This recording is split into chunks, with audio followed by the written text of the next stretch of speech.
15-20 वर्षों में एक नया मजदूर ठेका युग शुरू हुआ है जिसका नाम आउटसोर्स।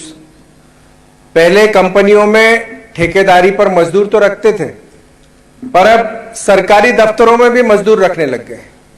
आउटसोर्स के नाम पर इतनी भयानक लूट मची हुई। माननीय अध्यक्ष महोदय, मैं आपसे यही अनुरोध करना चाहता हूं कि ये जो काला कानून प्रदेश की सरकार द्वारा लाया गया है, जो मजदूरों के हित में नहीं है, माननीय मंत्री जी ने काफी कुछ विस्तार से भले ही बताया, पर सच्चाई ये है कि मजदूर का बेटा प्रदेश का मुख्यमंत्री है।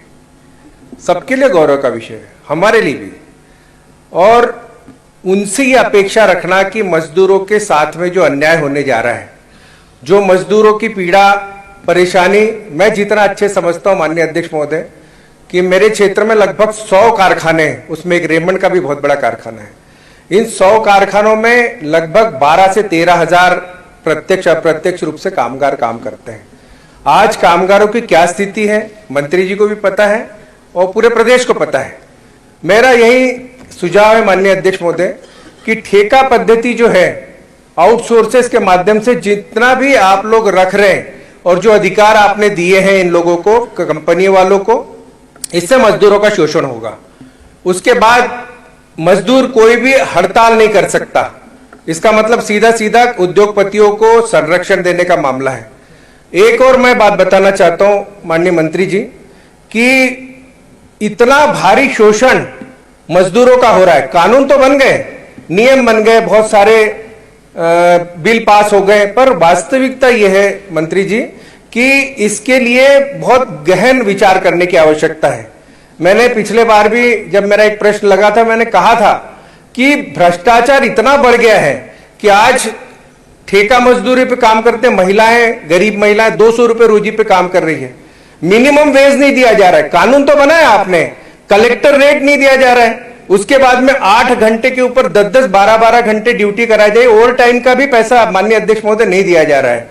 तो मेरा आपसे यही अनुरोध है कि इस कानून को लागू करते समय थोड़ा गंभीरता से विचार करें और जितने भी कानून बनाए हैं आपने, मजदूर जो होता है वो उसको पैसे दे दिए जाते हैं कंपनी द्वारा या ठेकेदार द्वारा। होता क्या है कि जब कंपनी आज उसको वो आवाज इसलिए नहीं उठाता, छोटा मजदूर श्रमिक जिसको कलेक्टर रेट नहीं मिलता, क्योंकि उसको पता है कि मैं अगर आवाज उठाऊंगा किसी कंपनी के खिलाफ तो मुझे कल को नौकरी से निकाल दिया जाएगा, मेरे परिवार का क्या होगा।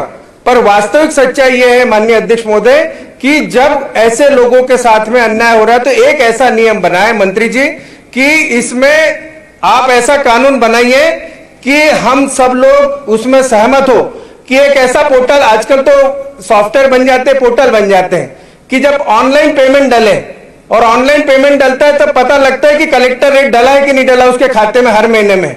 तो ये एक ऐसा, गवर्नमेंट के पास भी एक ऐसे ऐप हो, एक ऐसा प्रोजेक्ट बने कि जिसके माध्यम से सरकार को भी पता चले कि ये कंपनी कोई गड़बड़ तो नहीं कर रहा, लेबर ऑफिसर कोई गड़बड़ी तो नहीं कर रहा है। इतना भारी भ्रष्टाचार है माननीय अध्यक्ष महोदय इस क्षेत्र में कि एक लेबर इंस्पेक्टर, जिसकी मैंने मंत्री जी शिकायत की थी, उसको हटा तो दिया है मंत्री जी ने मेरे निवेदन पर, फिर वो कोर्ट से स्टे लेके आ गया।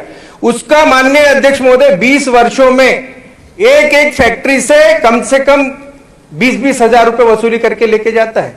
वो क्यों? क्योंकि लेबर इंस्पेक्टर है, 2 पेट्रोल पंप है उसके, 2-3 करोड़ का बंगला है, आसामी है, 50 लाख की फॉर्च्यूनर में घूमता है। मेरा कहने का आशय किसी पर टिप्पणी करना नहीं है, पर व्यवस्था को सुधारने की जरूरत है माननीय अध्यक्ष महोदय। और विशेष रूप से मैं ये कहना चाह रहा हूं कि जितना भी हमारा लेबर आज पीड़ित है, परेशान है, वो जूझ रहा है, 12-12 घंटे काम लिया जा रहा है। मैं अभी कल की घटना बता रहा हूं माननीय अध्यक्ष महोदय, मेरा एक एथेनॉल कंपनी, रात की घटना बता रहा हूं। उस कंपनी में बॉयलर फट जाने से माननीय अध्यक्ष महोदय 5-7 लोग झुलस गए। वो तो परमेश्वर की कृपा रही कि वो बच गए, अस्पताल में भर्ती है। उनकी सुरक्षा की कोई गारंटी नहीं, उनकी कोई भविष्य निधि की कोई गारंटी नहीं है। उनके साथ जो अन्याय हो रहा है, अत्याचार हो रहा है, उनके साथ जो पीड़ा हो रही है, उस पर कोई ध्यान नहीं है। तो माननीय मंत्री जी, मेरा सुझाव है कि कानून बहुत बनाते हैं हम, नियम बनाते हैं हम, बहुत सारी चीजें हम बात करते जरूर है, पर उसको जमीन स्तर पर हम नहीं कर पाते, क्योंकि ब्यूरोक्रेसी जो होती है आपकी। एथेनॉल कंपनियां जब से खुलने लगी है माननीय अध्यक्ष महोदय, तब से यह स्थिति देखने में आई है कि पूरा नदी नालों का पानी दूषित हो रहा है, उसको पानी पीने के योग्य नहीं बचा। इतना दुर्गंध आ रही है कि हम ऐसे उद्योग खोल रहे हैं, उद्योग खुले, हम चाहते हैं कि उद्योग खुले, रोजगार मिले, देश का विकास हो, प्रदेश का विकास हो, पर ऐसे उद्योग किस काम के जो मजदूरों के साथ में शोषण हो रहा है, 200 रुपए रोजी दी जा रही, 12-12 घंटे काम कराया जा रहा है। ऐसे उद्योग किस काम के जहां पर पानी दूषित हो रहा है, जलवायु प्रदूषित हो रही है, सारी चीजें इतनी बर्बादी होने के बाद में भी ऐसे उद्योग किस काम के? माननीय अध्यक्ष महोदय, इस पर भी गहनता से विचार होना चाहिए। एक और मेरा कल मैं बोल नहीं पाया था माननीय, तो मैं एक निवेदन करना चाह रहा हूं कि किसानों की बड़ी गंभीर समस्या है। आज किसान खाद लेके लंबी लंबी लाइन में लगा हुआ है और बुरी स्थिति है उसकी, यूरिया के लिए दर दर भटक रहा है। उसकी परिस्थिति ये हो गई है कि आज 2-2 बोरी लाइन लेने के लिए उसे रात को 3 बजे से जागना पड़ रहा है और इतनी स्थिति खराब है उसकी अध्यक्ष महोदय कि रात भर उसको जागने के बाद में भी उसको 2 बोरी यूरिया मिलता है, डीएपी तो बाजार से गायब भी हो गई है। देश में 15-20 वर्षों में एक नया मजदूर ठेका युग शुरू हुआ है जिसका नाम आउटसोर्स। पहले कंपनियों में ठेकेदारी पर मजदूर तो रखते थे, पर अब सरकारी दफ्तरों में भी मजदूर रखने लग गए। आउटसोर्स के नाम पर इतनी भयानक लूट मची हुई माननीय अध्यक्ष महोदय कि अस्पताल में सफाई कर्मचारी वो भी ठेके पे, ड्राइवर है उसकी पोस्ट खत्म कर दी, ड्रेसर की पोस्ट खत्म कर दी, सारे ठेके पे। और जिस अधिकारी, जिस ठेकेदार को हमारे विभाग के द्वारा पैसे दिए जाते हैं आउटसोर्स, क्योंकि श्रम विभाग से संबंधित है इसलिए मैं इसको ध्यानाकर्षण कर रहा हूं कि वो 15,000 रुपए आप देते हैं और वो गरीब जो मजदूर सफाई काम करता है उसको 5,000, 6,000, 7,000 रुपए दे रहा है। ये शोषण माननीय अध्यक्ष महोदय पूरे प्रदेश की स्थिति है और यही नहीं, हर दफ्तर में ये काम हो रहा है माननीय अध्यक्ष महोदय। दूसरा एक और मैं कहना चाह रहा हूं कि जिन कंपनियों में नियम है माननीय अध्यक्ष महोदय कि दिव्यांगजनों को रोजगार देना है उनकी योग्यता के आधार पर, अध्यक्ष महोदय, अगर कोई इंजीनियर है, कोई आईटीआई किया है, कोई और कुछ पढ़ा लिखा है, उस दिव्यांग लोगों को भी उस कंपनी में उद्योग क्षेत्र में रोजगार देना है। पर दुर्भाग्य यह है कि वो दर दर भटक रहा है, उसको रोजगार नहीं मिल रहा है। कंपनियों में जाओ तो कहते हैं कि तुम तो हाथ से तुम्हारा काम नहीं बनेगा, पैर से तुम्हारा काम नहीं बनेगा, तुमको कौन सा काम दे हम। तो ये बहुत बड़ा शोषण, जहां हमारी सरकार एक तरफ 10 लाख दिव्यांग है माननीय अध्यक्ष महोदय पूरे मध्य प्रदेश में जो रजिस्टर्ड है, तो वहां ऐसी परिस्थिति में माननीय अध्यक्ष महोदय हमारे सामने संकट है उन लोगों को रोजगार का। एक तो वो अपने जीवन से जूझ रहे हैं, संघर्ष करके बड़े मेहनत से पढ़ाई करते हैं, गरीबी से जूझते हैं। हमारे मध्य प्रदेश की सरकार दिव्यांगों को 600 रुपए देती है और संकल्प पत्र, घोषणा पत्र में 1500 रुपए लिखे, तो 1500 रुपए भी आज दिनांक तक नहीं दी गई उन दिव्यांगों को, तो उनकी बड़ी पीड़ा है। कई राज्य ऐसे हैं माननीय अध्यक्ष महोदय जहां पे दिव्यांगजनों को 1500 नहीं, 2,500, 3,500 और 5,000 तक दे रहे हैं। तो ना हम उनको रोजगार दे पा रहे हैं किसी उद्योग कंपनियों में और ना हम उनको कोई आउटसोर्स में रख पा रहे हैं। तो ऐसा सिस्टम बन गया माननीय अध्यक्ष महोदय कि इनकी पीड़ा को भी समझना बहुत जरूरी है। दूसरी में एक बात मजदूरों से संबंधित है। मनरेगा योजना जो थी माननीय अध्यक्ष महोदय वो बहुत महत्वाकांक्षी योजना थी। कांग्रेस की सरकार ने कानून बनाया था कि 100 दिन तक मजदूर को रोजगार दिया जाएगा, कंपलसरी था। पर आज मनरेगा की क्या हालत है, मजदूर आज दर दर भटक रहा है। उनकी परिस्थिति यह है माननीय अध्यक्ष महोदय कि कोई काम नहीं बचा उनके पास। खेत के पहले बंधान के काम होते थे, सुदृढ़ सड़क बनती थी, मनरेगा में काम होता था।